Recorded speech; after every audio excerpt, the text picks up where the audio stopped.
तो सुश्रुत कल्प स्थान स्टार्टिंग है, पहले भूमिका है थोड़ी सी, फिर आगे चैप्टर देख पा रहे हो। ज्यादा लंबे पार्ट है भी नहीं, 47 पेजेस हैं टोटल। कोशिश करेंगे मैक्सिमम खींचें आज और कल में इसको। ठीक, जरूरी चीजें कम ही हैं, उन्हीं पे आप लोग भी फोकस करना, ताकि मैं पढ़ाता जा रहा हूँ। जहां जरूरी होगा वो आपको बिल्कुल रुक के उस पर फोकस करके बताऊंगा, बाकी रीडिंग लगाएंगे तेजी के साथ। ठीक, तो जरूरी पार्ट नहीं होता, उठा के देख लो। क्वेश्चन यहाँ से नहीं आते कोई खास। दो चीजें मेन है। एक आता है कि किस स्थानगत विष में क्या लक्षण आते हैं। वो आपने चरक में पार्ट देख लिया है काफी हद तक, है ना, थोड़ा बहुत यहाँ होगा। दूसरा है कि क्या चिकित्सा होती है किस किस विषय की, वो थोड़ा जरूरी सा पार्ट है। ठीक है, इसके अलावा एक कंद विष है, उनके लक्षण थोड़ा सा वो जरूरी है। तो यही मेन कुछ चीजें हैं, बाकी कहीं कहीं टुकड़ों में चीजें हैं जरूरी, तो उनको देखेंगे, देखते हैं। तो पहले थोड़ी सी भूमिका। तो अन्न पान रक्षा कल्प अध्याय पहला है। कह रहे हैं संग्रह में हृदय में भी अध्याय है।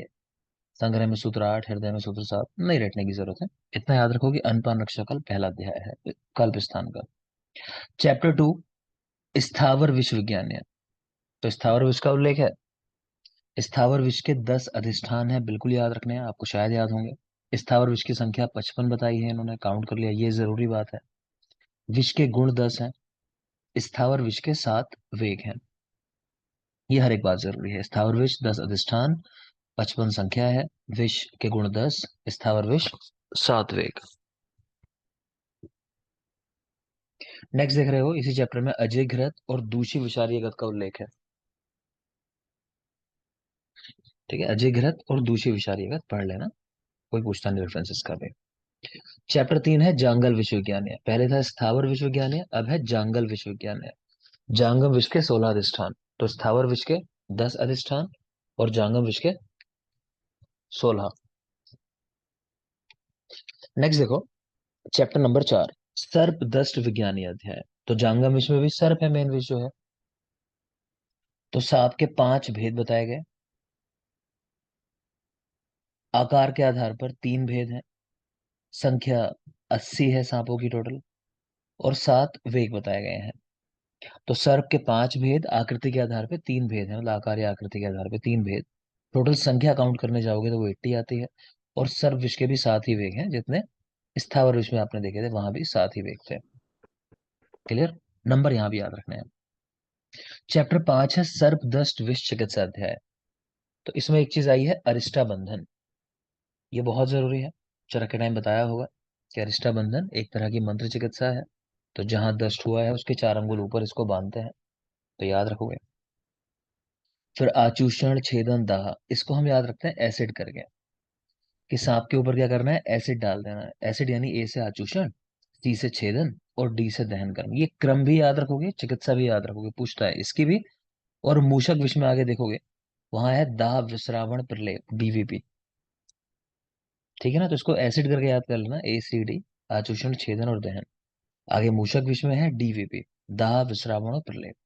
बाकी मंत्र चिकित्सा करते हैं सर्प में। मंडली सर्प दष्ट में दाह निषेध है। तो सांप मेनली 3 तरह के जो होते हैं, दर्विकर, मंडली, राजीमान, क्रमशः वातिक, पैत्तिक और कफज। तो पैत्तिक वाला है मंडली, तो इसीलिए उसमें दहन मना है। क्लियर, रक्त मोक्षण कराते हैं। क्योंकि विष मेनली कहाँ पहुंचता है, इस पे सवाल आता है कि विष का आधान मेनली कहाँ होता है। तो रक्त के अंदर पहुंचता है विष। और रक्त को आप जानते हो ठीक करना है, तो रक्त मोक्षण आयुर्वेद में जो बेस्ट मेथड आया है। 7 वेगों की चिकित्सा बताई गई है। ये कुछ योग आए हैं इस चैप्टर के अंदर। ठीक, अगेन कह रहा हूँ, पूछा नहीं जाता किस चैप्टर में क्या योग है। कहीं इस तरह के क्वेश्चन लगाओगे, ये गाइड है स्पेसिफिक, मान लो कल्प स्थान के क्वेश्चन वहां दिए हुए हैं, तो पूछ सकता है कि इनमें से कौन सा योग किस चैप्टर में आया है। अदरवाइज बड़े एग्जाम में ऐसे क्वेश्चन नहीं आते कि इन योगों को आप बताओ कहाँ आए हैं। फिर भी याद करने का मन हो तो ट्रिक लिख सकते हो। लिखो महर्षि, लिख लोगे महर्षि। महर्षि यानी महाअगध और ऋषभ अगध, तो महर्षि ऐसा करके हो गया, तो महर्षि। अजीत को, तो अजीत अगध, महर्षि अजीत को संजीव ने, यानी संजीवन अगध, ताशों में लूट लिया। तो ताश खिला के उनको, जो कार्ड्स होते हैं, ताश बोलते हैं उसको, कि वो खिला के लूट लिया होगा। तो ताशों में लूट लिया, ताश यानी ताक्षर्यगध, और लूट लिया तो लूता विषगध। तो महर्षि अजीत को संजीव ने ताशों में लूट लिया। नेक्स्ट चैप्टर नंबर 6, चैप्टर का नाम दुंदुभि सैन्य कल्प अध्याय। तो यहाँ पे जैसा नाम ही है दुंदुभी सैन्य, तो दुंदुभी कहते हैं वो साउंड जो करते हैं बजा के, जब कभी राजा महाराजा आ रहे होते हैं ना उसके पहले बजाया जाता है उसको, बहुत बड़ा एक इंस्ट्रूमेंट होता है। तो इस चैप्टर में उन योगों की बात आई है जिनको वाद्य यंत्रों पे, यानी साउंड करने वाले यंत्र जो है उनके ऊपर लेप करके जब बजाया जाता है तो उसके साउंड से कुछ ऐसा इफेक्ट जनरेट होता है कि विष वाले जो जीव होते हैं वो राज्य की सीमाओं को छोड़ के दूर चले जाते हैं, कि जहां तक उसकी आवाज जाएगी उस क्षेत्र से दूर चले जाते हैं। इस तरह की बात है। ठीक है। तो दुंदुभी सैन्य कल्पद्य है। तो इसी चैप्टर के अंदर सर्व विष में क्षार अगत का प्रयोग आया है, जिसमें लिखा है कि गोमूत्र में 21 बार पाक करना चाहिए। गोमूत्र में 21 बार पाक। लोह का पात्र यूज हुआ है इसको बनाने में, क्षार अगत को याद रखोगे, क्षार अगत बनाने में गोमूत्र में 21 बार पाक किया जाता है द्रव्यों का, और लोह का पात्र यूज करते हैं। सभी विषयों में कल्याणक सर्पी का प्रयोग बताया गया है, जो बंध्या स्त्रियों में भी लाभकर है, तो बंध्यत्व में भी लाभकर है, याद रखना, कल्याणक सर्पी सर्व विष वाला सभी विषयों में है सर्व विष। बाकी शोष में, अल्पविरय वालों में क्या है, उनमें भी यूजफुल है। अमृतसर पे, अमृतसर पे चैप्टर में आया महासुगंधी अगद आया, जिसमें 85 औषधियां हैं। गाय का पित्त, मधुसर्पी, इनका उल्लेख है। गोपित का उल्लेख है, मधुसर्पी के साथ लेने की बात आई है, गोपित की भावना है। तो महासुगंधी अगद 85 औषधियां, ठीक, गोपित और मधुसर्पी का उल्लेख। अगध राज का उल्लेख है। विष आतुरों को स्वेदन निषिद्ध किया है, विष की कंडीशन में स्वेदन नहीं कराना, ठीक है, विष जो होता है वो उष्ण प्रकृति का होता है स्वभाव से, तो वहां पे स्वेदन मना है इन जनरल।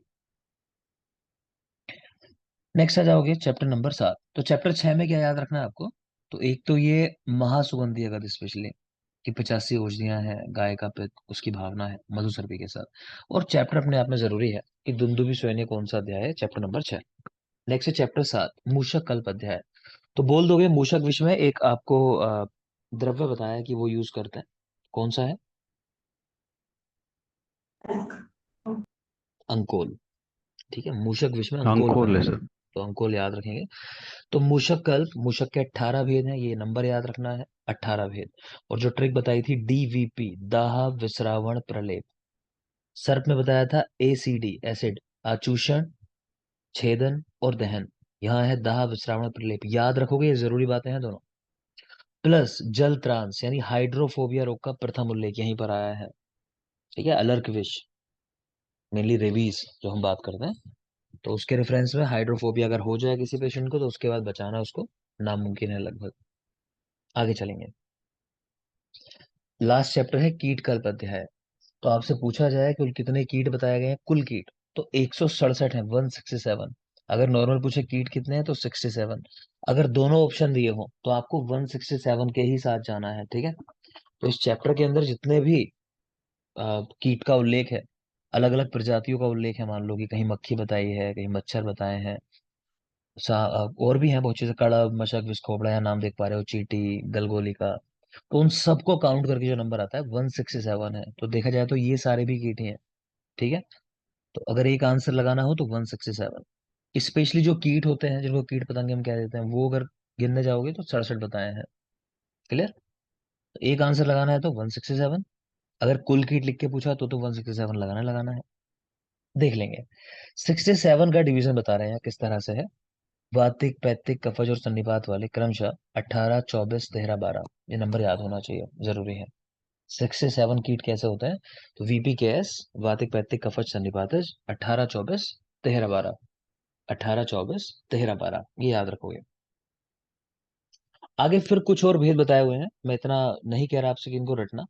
जैसे कड़ब 4 है, मशक, विष, खोपड़े कह रहे हैं 5 है, गलगोलिका, चींटी और मक्षिका ये 6 है, गोजर, मेंढक ये 8 है। तो इन पे कभी सवाल तो नहीं आया हुआ, ठीक, लेकिन इनको मैं जरूर याद करने को कहता हूँ, गलगोलिका, चींटी, मक्षिका। तो ये घरों में मिलने वाली चीजें हैं, जैसे ये मेरे ख्याल से वो है छिपकली है, ये चींटियां हैं, ये मक्खी है। तो नॉर्मल चीजें घरों में जो मिलती हैं उनकी संख्या 6 है सबकी, तो ऐसे याद रख सकते हो। बाकी देख लेना, कड़प 4 है, मशक, विस्कोपड़े 5, गलगोलिका, चींटी, मक्षिका 6, गोजर, मेंढक 8, वृश्चिक ये याद रखने हैं। याद करा भी चुका हूँ शायद, गाइड गोविंद पारिक पढ़ी होगी शायद, वहां आ चुका है टॉपिक है। तो वृश्चिक 12, 3, 15, मृदु विष वाले, मध्यम विष वाले और तीक्ष्ण विष वाले क्रमशः 12, 3 और 15। ठीक है, 12 मृदु है, 3 मध्यम और 15 तीक्ष्ण है। लूता की संख्या ये जरूरी है बेटा, 16।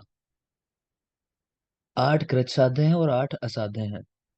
8 कृत साध्य है और 8 असाध्य लूताएं, टोटल 16 है। ठीक, आगे चलोगे। तो याद क्या रखना है, सारे भेद जो पढ़े, मैं फिर एक बार कह रहा हूँ। तो भेद में आप मेनली याद रखोगे कीट 67, 18, 24, 13, 12, वीपीकेएस 18, 24, 13 और 12, ऐसा करके 18, 24, 13, 12। कुल कीट 167। ठीक है। वृश्चिक 12, 3, 15, मृदु मध्यम और तीक्ष्ण 12, 3 और 15। लूथा 16, 8 कृत साध्य है, 8 असाध्य है। याद रखना, कृत साध्य असाध्य है, सुख साध्य कोई भी नहीं है लूथा। तो लूथा भी कभी सुख साध्य नहीं होते हैं, भगंदर की तरह। भगंदर भी ऐसे रोग है जो कभी सुख साध्य नहीं होता। नेक्स्ट आ जाओगे चैप्टर नंबर 1। ठीक, इसमें बुक पे बहुत फोकस मत करना, बुक्स वगैरह देखते हो तो मत देखो, क्योंकि इसमें बहुत कम चीजें काम की है बेटा, इसी पे फोकस करो, नोट्स में जो पढ़ा रहा हूँ मैं। ठीक है, देखेंगे। रीडिंग है ज्यादातर। तो विष कन्या शब्द का प्रथम उल्लेख सुश्रुत में आया, संग्रह में इसके लक्षण भी बताए हैं। विष कन्या, तो ऐसी कन्याएं होती थी बचपन से ही, जन्म से ही थोड़ा थोड़ा विष का सेवन करती थी। तो वो किसी राजा के पास जाके बाद में उसको, मतलब ये है कि अपने शरीर के प्रभाव से विषाक्त लक्षण उनमें दे देना।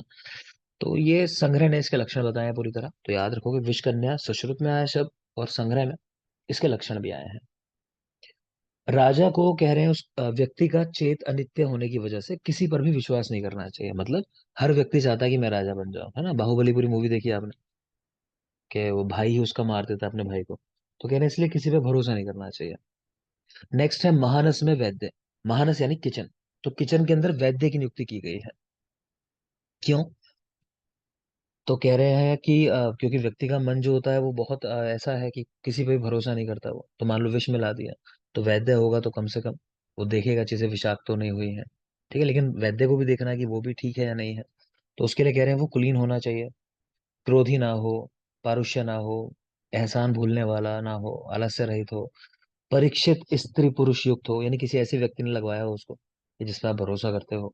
शुचियो, दक्षिणा, दक्षा, विनीता, प्रिय दर्शना, कि देखने में भी अच्छा हो, है ना, जिसके हाथों का छुआ हुआ खाना वाना खाने का मन करे, कि ऐसा ना हो कि गंदा रहता हो बिल्कुल ये वो। ठीक है। आहार स्थिति च अपि भवन्ति प्राणिनो यथा, कि आहार से ही प्राणियों की स्थिति होती है। अगेन आहार का इंपॉर्टेंस बता रहे हैं।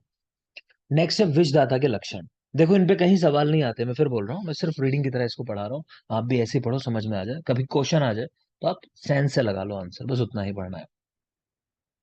तो विषदाता अपार्थम बहु संकीर्णम भाषते चापि मूढ़वत, कि बिना मतलब की बातें करेगा मूर्खों की तरह, न कांपेगा, त्रस्त होके मतलब इधर उधर देखेगा। विवर्ण वक्त्रश्चा, चेहरे का रंग बदला हुआ होगा, उसका डर लग रहा होगा क्योंकि उसको पकड़ा ना जाओ। नखे किंचित किंचित छिन्नते अभी, तो आपस में अपने नाखून ही चटकाता रहेगा, नहीं तो कुछ चीजें उठा के उनको तोड़ता रहेगा क्योंकि परेशान है मन में। विषाक्त अन्न की पहचान कैसे करोगे? चलो ठीक है, स्टेप बच गया, व्यक्ति को नहीं पहचान पाए। तो अब अन्न को कैसे पहचानोगे खाने बैठोगे तो? कह रहे हैं मक्षिका, वायस यानी काक इत्यादि वो नष्ट हो जाते हैं जो भी उसको खाते हैं। जैसे हमारे यहाँ खाने में क्या है रूल, कि आप खाते हो तो उसके पहले ऐसा कहते हैं ना कि एक रोटी गाय को दे दो, है ना, कुत्ते की रोटी निकाल देते हैं और पूछ देते हैं भगवान जी के लिए, प्लेट के पास रख देते हैं कि वो चींटियां वगैरह जो होती हैं उनके खाने के लिए। तो वो सब कॉन्सेप्ट दे रहे हैं कि कैसे पता लगाते हैं कि भाई मक्खियां वगैरह जो हैं या काग वगैरह जो खा लेंगे उसको वो मर जाएंगे। हुदभुक तेन चानेन भ्रशम चिटटाए थे, कि अग्नि पे डालोगे आप, जैसे लोग क्या करते हैं, भोग लगाते हैं कई बार, हवन या पूजा भी करते हैं साथ साथ, उसमें थोड़ा चढ़ा देते हैं। कह रहे हैं उसमें चढ़ाओगे जब वो, तो वो क्या होगा, चिट चिट की आवाज आएगी, इस तरह जलेगा भोजन वो। मयूर कंठ प्रतिमा जायते चापी दूसरा, अग्नि ऐसी जलेगी जैसे मयूर का कंठ होता है, मतलब रंग बिरंगा बिल्कुल नीलवर्ण उस तरह का। तीक्ष्ण धूम उठेगा उसमें से। न चिराच्चा उपशाम्यते, लंबे समय तक अग्नि बुझती नहीं है। चकोर नाग पक्षी को अक्षी वैराग्य हो जाता है, शीघ्र ही मृत्यु हो जाती है उसकी। दृष्टवा अन्नम विष संसृष्टम म्रियंते जीव जीविका, इसका नाम ही है जीव जीवक, इसकी मृत्यु हो जा रही है। कोकिला स्वर वैकृत्यम, कोयल जिसकी आवाज की सब बात करते हैं, अच्छी आवाज है, उसकी आवाज ही बदल जाएगी, खराब हो जाएगी। क्रोंच को मद हो जाता है, क्रोंच नाग पक्षी जो है वो नशे में हो जाता है, कहने क्रोंच। हर्षेन मयूर उद्विग्ना क्रोशता शुक सारिका, तोता जो है कि वो चिल्लाने लगता है, मयूर भी चिल्लाने लगता है परेशान होके। हंसा श्वेती चात्यर्थम, इसी तरह हंस भी परेशान हो गया, भृंगराज है वो कूजने लगा। प्रशतो विसर्जते अश्रु, प्रशत के अश्रु निकल आते हैं। लास्ट पॉइंट एक जरूरी है, विष्ठाम मुंचती मरकटहा, इसको याद रखोगे कि बंदर ऐसे अन्न को देख के ही मल त्याग कर देता है ना। तो ये भी एक इंपॉर्टेंस बताया है, क्यों राजा महाराजा जो है इतने जानवर वगैरह पाल के रखते थे अपने यहाँ, है ना। तो ये उनका इंपॉर्टेंस है। तो विष्ठाम मुंचती मरकटहा, मरकट यानी बंदर जो है विष्ठा त्याग देता है। सुश्रुत में कुछ द्रव्य हैं जो यहीं पर उल्लेख आया है पहली बार, जैसे सिद्धार्थ, सिद्धक, लता कस्तूरिका, अमृता दुए, चक्रमर्द, त्रपुटक, फेनाश्म, द्रावणी, मुचकुंद। बाकी पे फोकस नहीं करना, ये अमृता दुए देख लो, फेनाश्म देख लो, ये दो स्पेशली याद रखना है आपको। अमृता दुए और फेनाश्म तो बहुत ही जरूरी है, शायद कहीं बात हुई हो कि पहली बार कहाँ उल्लेख आया है इसका, चरक कल्प 2 में। सुश्रुत कल्प दो। माफ करें, सुश्रुत कल्प 2, सुश्रुत ही पढ़ रहे हैं, सुश्रुत कल्प 2 के अंदर, ठीक है। आगे देखिए, आमाशयगत विष का लक्षण, विष आमाशय में गया तो क्या होगा, वोमिटिंग होगी, है ना, तो वही है सर्दी हो जाना, तो यहाँ से कैच करोगे। पकवाशय में है तो अतिसार हो जाएगा, पूछा नहीं जाता, बाकी मत देखो आप। साविष पुष्प, आपने स्मेल कर लिया, किसी फूल के ऊपर किसी ने विष डाल दिया था, आपने स्मेल कर लिया, तो क्या होगा, वारी पूर्ण चालोचन है, जब भी कोई तीक्ष्ण द्रव्य स्मेल कर लेते हो तो आंखों में पानी आ जाता है एकदम, तो इसको ध्यान रखना, वारी पूर्ण लोचन, ये जरूरी है। महासुगंधी अगध, कह रहे हैं उसका प्रयोग कैसे करते हैं, तो ये अगध क्या है, एंटीडोट्स हैं, तो इसका प्रयोग हर तरीके से बताया हुआ है, पान, आलेप, नस्य, अंजन, हर तरह से पीना भी है, लेप भी लगाना है, नस्य भी लेना है इसका, अंजन भी लगाना है आंखों में, ठीक है। तो हर तरीके से यूज होता है, तो याद रखेंगे, पूछ लेता है कैसे यूज करेंगे, तो हर तरीके से। नेक्स्ट है, राजा के हाथ में बांधने के लिए एक मेडिसिन दी है ना, आपने जैसे वो देखी होगी, एस एस राजमौली की मूवी थी, वो कौन सी थी, RRR, तो उसमें था वो गले में एक राजमौली कुछ करके कहते हैं कि पहन रखी है, वो क्या बोलते हैं उसको, है ना, कि उससे विष का प्रभाव नहीं पड़ता। तो वही चीज है कि राजा के हाथ में भी ऐसी एक मेडिसिन बंधी है, तो कह रहे हैं कौन सी मेडिसिन है वो जो इसके प्रभाव को दूर करती है, तो अजरूहा नामक मेडिसिन है, इस पे सवाल आया है, मोस्ट इंपोर्टेंट, बिल्कुल रट लेना, कि राजा के हाथ में कौन सी मेडिसिन बांधी जाती है जो विषैले अन्नों को विष रहित बनाती है, तो अजरूहा।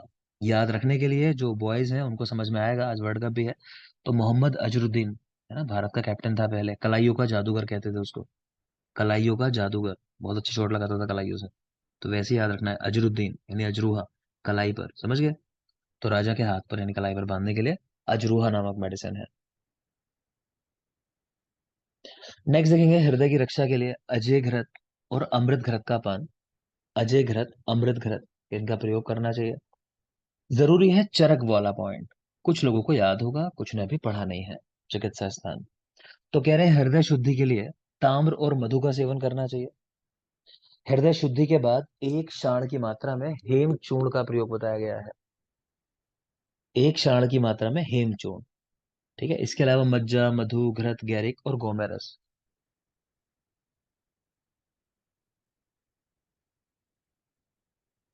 देखोगे। तो यहाँ पे याद क्या रखना है बेटा, ये वाली बात जो है हेमचूर्ण, ये स्पेशली याद रखना है, स्वर्ण।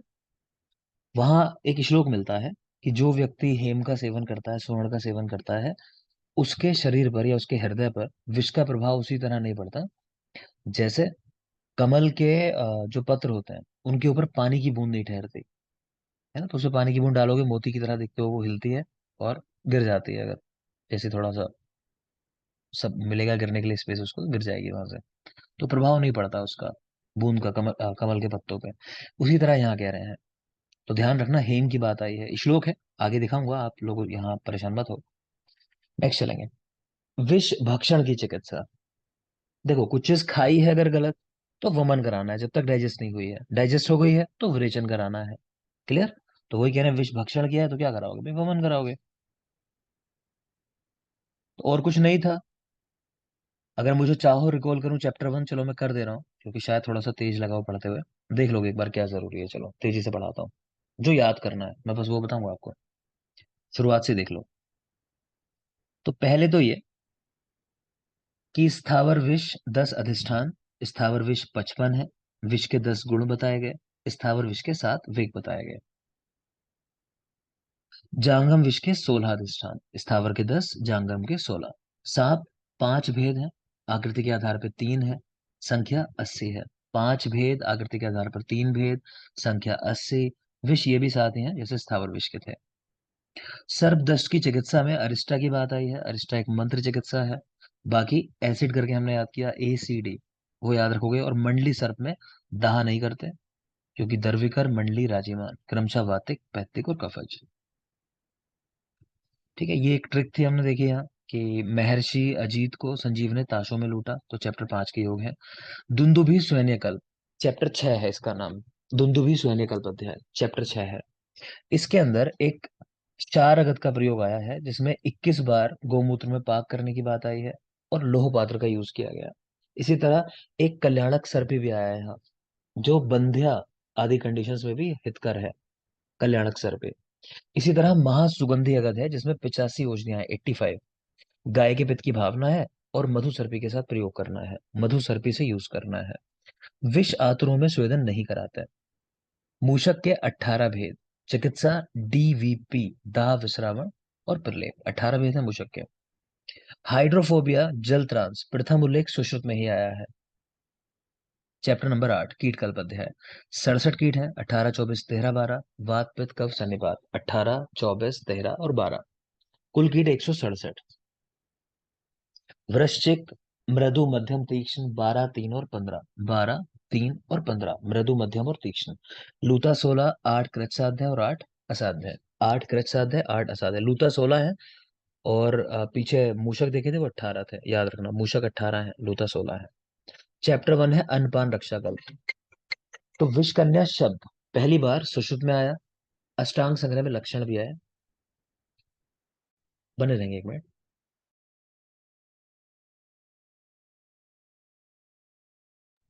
हाँ देखिए, तो चैप्टर 1 है, विषकन्या शब्द पहली बार सुश्रुत में आया और संग्रह में लक्षण भी बताए गए हैं। इसके संग्रह में लक्षण भी बताए, महानस यानी किचन की बात की जा रही है।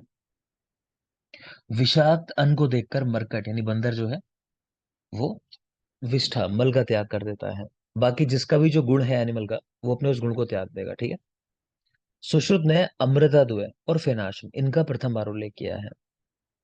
सा विष पुष्प को स्मेल कर लिया तो वारी पूर्ण चा लोचन, नेत्रों का जल से भर जाना, वारी पूर्ण लोचन।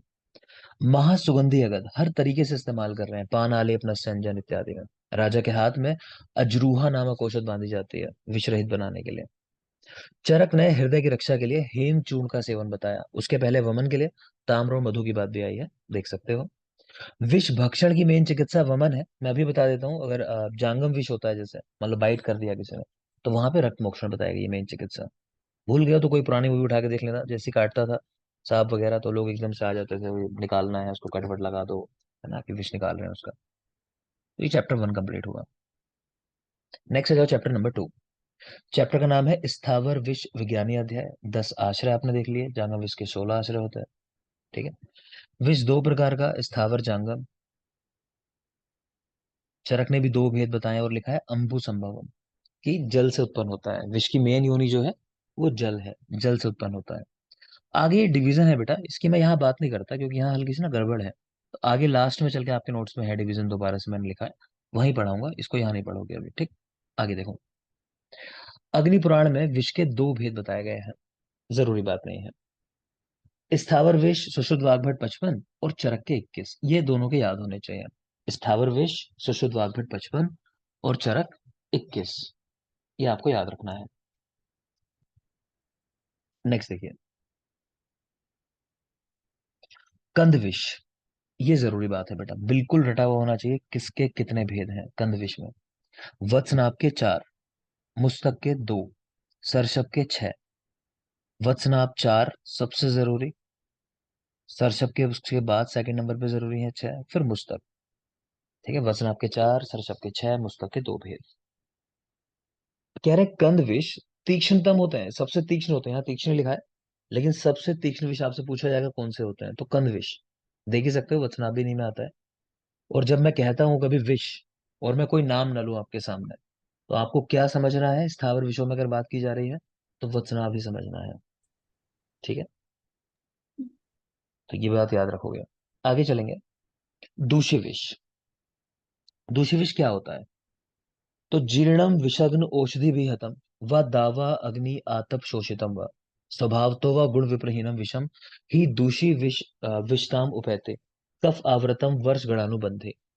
क्या बात है बेटा, दूषी विष वो होता है कि किसी ने विष खा लिया मान लो आज, ठीक है, आपने मेडिसिन दे दी, वो व्यक्ति ठीक हो गया, लेकिन पूरी तरह से विष निकला नहीं, बॉडी में बना हुआ है थोड़ी बहुत मात्रा के अंदर।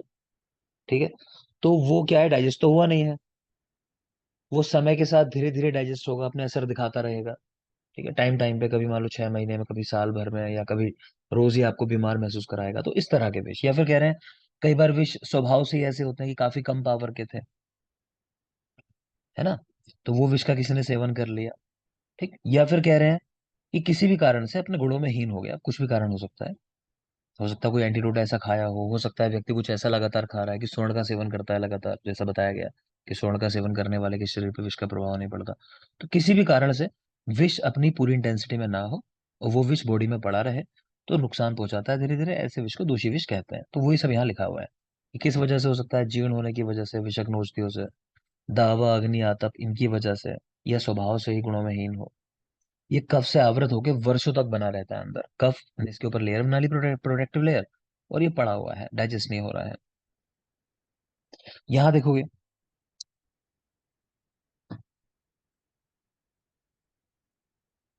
कह रहे हैं दकोदर दूषी विष का कार्य है, और दूष्योदर दूषी विष का लक्षण है ना, आपकी बुक में लिखा हुआ है, यहाँ देखोगे अगर आप। तो दकोदर दूषी विष का कार्य है, दूष्योदर दूषी विष का लक्षण। तो गाइड में क्वेश्चन बना रखा है इसके ऊपर, मुझे नहीं लगता एग्जाम में क्वेश्चन बनाने लायक पॉइंट है ये। आप देखना चाहो देख लो। ये कार्य पूछे दूषी विष का, तो लिखा है दकोदर यानी जलोदर हो जाना। दकोदर यानी जलोदर हो जाना, कि दूषी विष का कार्य है कि वो जलोदर कर देता है। और दूषी विष का लक्षण बता रहे हैं कि इसकी वजह से दूष्योदर हो जाता है। ठीक है, लक्षण वर्ड के साथ जाना, आप लक्षण पूछे तो दूष्योदर, कार्य पूछे तो दकोदर। बात छोड़ो, इसको क्या एक्सप्लेन करूं मैं, कुछ मतलब नहीं रखा एक्सप्लेनेशन में। दूष्योदर जानते हो ना, सन्निपातिक उदर रोग को कहते हैं। सन्निपातिक उदर रोग, या फिर नीचे उदर भी कहा जाता है उसको, एक और नाम है, लिख लो चाहो तो आप, नीचे उदर। ये पूछ चुका है क्वेश्चन, नीचे उदर से क्या समझते हो। जिन लोगों ने पढ़ा है वो रिलेट कर पाएंगे। अगर उदर रोग आप लोगों ने पढ़ा है, कि मैं सवाल एक पूछता हूँ कि सन्निपातिक उदर रोग जो है उसका निदान क्या है, तो वहां पर लिखा हुआ है कि स्त्री जो है भोजन में नख, अ, मल इत्यादि ऐसे कुछ चीजें लिखी हुई हैं, इनका सेवन करा दे, या दूषित विष उसका प्रयोग कर लिया जाए। तो वहां विषों की बात भी आई है। ठीक है ना, तो वहां से इसको रिलेट कर सकते हो कि इसलिए सन्निपातिक उदर रोग हो रहा है दूषित विष की वजह से। नहीं समझ आया तो कोई बात नहीं, सीधे याद करो, जब पढ़ोगे कुछ समझ में आ जाएगा। नेक्स्ट चलते हैं, लक्षण और लिखे हुए हैं यहाँ पे कि तेन अर्धितो, मतलब दूषित विष से कोई व्यक्ति अगर उसके ऊपर इफेक्ट आया है दूषित विष का, तो क्या होगा, भिन्न पुरुष वर्णों यानी अतिसार हो जाना। दुष्योदर लिंगम जुष्टम, अभी बताया मैंने आपको, दुष्योदर इसका लिंग यानी लक्षण है। ठीक है, दुष्योदर लिंग जुष्टम। आमाशय स्थे कफ वात रोगी, कि अगर आमाशय में है ये विष, तो व्यक्ति को वात कफज रोग होंगे। अगर पकवाशय में है, तो अनिल और वात, माफ करें, अनिल और पित्त, यानी वात और पित्त वाले रोग होंगे। भवेन नरो ध्वस्त शिरो रुहांगो विलून पक्षस्तु यथा विहंगा, सबसे जरूरी लाइन है यहाँ पे। क्या, कि व्यक्ति ऐसा दिखाई देता है जैसे पक्षी के पंख नोच लिए जाए, और तब पक्षी देखने में लगेगा। कहने का मतलब यह है कि बाल जैसे उसके गिरने लगेंगे, उस तरह से होता है ना सिकेट्रिकल एलोपेशिया, जैसे ये होता है आपका एलोपेशिया एरियाटा, लगभग वैसी कंडीशन होती है। उस तरह समझ लो आप, कि भवेन नरो ध्वस्त शिरो रुहांगो विलून पक्षस्तु यथा विहंगा। तो किसके लिए कहा गया है ये, दूषी विष का लक्षण है, ध्यान रखोगे। आमाशय में है दूषी विष, तो आमाशय कफ का स्थान है। ठीक है, तो कफ और वात वाले रोग हो रहे हैं। पकवाशय में है, तो वहां अनिल और पित्त की बात हुई है, तो वात और पित्त की बात हुई है। नेक्स्ट चलिए, चरक ने कहा कि वर्षा ऋतु में विष उग्रतम होते हैं, और सेकंड नंबर पे इंटेंसिटी वर्षा के बाद जो रहती है वो ग्रीष्म ऋतु में रहती है। और शरद ऋतु, वहां पे विष मंद हो जाते हैं काफी। ठीक है, अगस्त्य तारे का उदय हो जाता है, ऐसा कुछ लिखा हुआ है, तो उसकी वजह से विष अपने प्रभाव में कम हो जाता है। याद क्या रखने की बात है, कि ये बिल्कुल नहीं सोचोगे कि विष उष्ण प्रकृति के होते हैं तो ग्रीष्म ऋतु में सबसे तीव्र होते होंगे, ऐसा नहीं है। विष होते हैं तीव्र कब, वर्षा ऋतु के अंदर। सेकंड नंबर है ग्रीष्म ऋतु का। ठीक है, तो याद रखना। और किस ऋतु में विष का प्रभाव नहीं होता, मतलब बहुत कम होता है, स्वभाव से ही मंद विष वाले, तो शरद ऋतु। अगेन, शरद भी आपको कंफ्यूज करेगा, क्योंकि शरद में पित्त का प्रकोप होता है, स्वभावतः हम पढ़ते हैं। ठीक है, तो जिसने पढ़ा नहीं है, अगर लॉजिकल आंसर लगाने जाएगा तो बिल्कुल नहीं निकाल पाएगा, तीनों गलत कर लेगा पॉइंट ये, याद रखोगे। नेक्स्ट है, इसका पूर्व रूप लिखा है विष का, दूसरी विष का ही, निद्राम गुरुत्वम च विजृंभणम च विश्लेष हर्ष अथवा अंगमर्दा। तो कोई खास नहीं है, ये निद्रा चाहो तो देख सकते हो। वैसे निद्रा ध्यान, जिन लोगों ने चिकित्सा स्थान पढ़ा उन्होंने देखा होगा, चाहो तो लिख लो। एक रोग का और पूर्व रूप है, बताएगा कोई जिसने पढ़ा हो पुरुष चिकित्सा? स्तंभ का। उरुस्तम। स्तंभ का ठीक है, तो सर। लिखना चाहो तो लिख लो नीचे ब्रैकेट में, उरुस्तम के पूर्व रूप पूछा जाता है, क्योंकि वहां निद्रा ध्यान वहां पूछा जाता है, ये नहीं पूछता कोई, वहां पूछा जाता है। ठीक है, आगे आ जाओगे, यहीं पर टेबल बनी हुई है आपकी बुक्स में, वहीं से मैंने टेबल उठाई है और इस पे क्वेश्चन आ चुके हैं एग्जाम के अंदर। तो ये टेबल आपको रटनी पड़ेगी। थोड़ा सा मैं पढ़ाने की कोशिश कर लेता हूँ जितना याद रह जाए, बाकी आप मेहनत करके इसको याद करोगे। इंग्लिश वाला पार्ट याद करना, हिंदी वाला नहीं। सबके ब्रैकेट में इंग्लिश लिखी हुई है। तो क्लासिफिकेशन ऑफ पॉइजन्स, कुछ होते हैं कोरोसिव, कुछ इरिटेंट्स, कुछ न्यूरोटिक्स। कोरोसिव, इरिटेंट और न्यूरोटिक्स।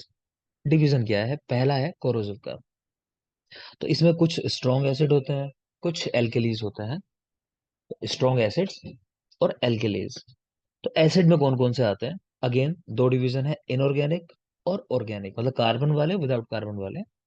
तो इनऑर्गेनिक H2SO4, HCl, HNO3, देख पा रहे होगे कार्बन नहीं है। और ऑर्गेनिक वाले ऑक्जेलिक एसिड है, कार्बोलिक एसिड है। बेटा एक मिनट, बने रहेंगे, बनेगा रहेंगे, इसको याद करो जरा, खुद से पढ़ो एक बार। मैं पढ़ा रहा हूँ इसको आपको भी, जल्दी से एक रीडिंग लगाओ इसकी।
याद हो गया होगा अब तक। एक बार फिर देख लेते हैं फिर भी, थोड़ा सा और मेमोरी को शार्प कर लेते हैं, एक बार और रीडिंग लगा लेते हैं, है ना। देखो, तो बेटा classification of poisons, corrosive, irritants, neurotics. तो कोरोसिव वाले एसिड होंगे, एल्केलीज होंगे। एसिड दो तरह के, इनऑर्गेनिक, ऑर्गेनिक। तो ये वो उदाहरण है बिल्कुल बेसिक वाला जो आपको याद होते हैं सबको। ठीक है, तो याद रखना कोरोसिव वो है जिनको आप जानते हो इजीली, जिनके बारे में पढ़ते आए हो केमिस्ट्री वगैरह में हमेशा। तो strong acids, inorganic, organic. Inorganic के अंदर H2SO4, HCl, HNO3। और ऑर्गेनिक वालों में ऑक्सैलिक एसिड लिखा है, कार्बोलिक एसिड लिखा है। तो मतलब कार्बन है कुल मिला के। क्षार की बात करें, अगेन ये भी आप जानते ही हो। तो NaOH, है ना, KOH और NH3 अमोनिया। ठीक है, सबको पता होंगे। तो ये एसिड से ही एल्कलीज थे। फिर आ जाते हैं शोभक यानी इरिटेंट्स। इनमें इनऑर्गेनिक, ऑर्गेनिक और मैकेनिकल तीन डिवीजन किए, इनऑर्गेनिक, ऑर्गेनिक और मैकेनिकल। इनऑर्गेनिक के अंदर कुछ मेटल्स हैं, कुछ नॉन मेटल्स हैं। तो मेटल्स के तो नाम जितनों के भी जानते हो सारे इसमें आ जाएंगे जो विष का काम करते हैं, ठीक है, चाहे लेड हो, जिंक, कॉपर, मरकरी, टिन, सब जानते हो। और नॉन मेटेलिक के अंदर जो गैसेज हैं, जैसे हमारी मान लो कि क्लोरीन हुआ, ब्रोमीन हुआ, है ना, या आयोडीन है, देख पा रहे हो, फॉस्फोरस है, ये भी इसी में है। तो ये सब नॉन मेटेलिक के अंदर आता है। तो ये क्या है? इनऑर्गेनिक, मेटल्स और नॉन मेटल्स। फिर ऑर्गेनिक। तो ऑर्गेनिक में अब समझ लो फिर इसके अंदर कि जितने भी प्लांट्स हैं उनकी वजह से, या एनिमल सोर्स हैं जितने भी, सर्व वेस्ट, कीट वेस्ट, ये सब आ जाते हैं। तो ऑर्गेनिक दो डिवीजन, या तो होंगे प्लांट बेस्ड या होंगे एनिमल बेस्ड। तो प्लांट बेस्ड में जो भी नाम ध्यान आप जानते हो, भल्लातक है, इंद्रायण है, जो भी नाम है। इसी तरह एनिमल्स है, सांप का विष है, कीट का विष है, कैंथराइड्स कह रहे हैं, तो देख लेना। और मैकेनिकल वाले में डायमंड डस्ट, पाउडर ग्लास, ये चीजें आ जाती हैं। तो दो डिवीजन देखे, कोरोसिव, तो कोरोसिव का मेन था हमारे लिए एसिड्स वाला, इनऑर्गेनिक, ऑर्गेनिक, वो मेन है। और एल्केलीज वाला वो भी देख लेना, एल्केलीज इजीली समझ लोगे। फिर इरिटेंट्स का डिवीजन देखा कि इनऑर्गेनिक, ऑर्गेनिक और मैकेनिकल। इनऑर्गेनिक के अंदर स्पेशली याद रखना, सवाल इनऑर्गेनिक पे आता है, मैं फिर बता रहा हूँ, मैं मेन चीज बता रहा हूँ आपको। इनऑर्गेनिक वाला याद रखना, मेटेलिक नॉन मेटेलिक डिवीजन। ठीक। तीसरे आते हैं न्यूरोटिक्स। तो मस्तिष्क प्रभावक, सुषुम्ना प्रभावक, हृदय प्रभावक, फुफ्फुस प्रभावक, परिशरीर नाड़ी प्रभावक। चलो देखते हैं ब्रेक के बाद, टाइम हुआ ब्रेक का, ये वाला डिवीजन ब्रेक के बाद। इसको जरा याद करके आओ, ब्रेक में आपका काम है इन 10 मिनट के अंदर आप इसको याद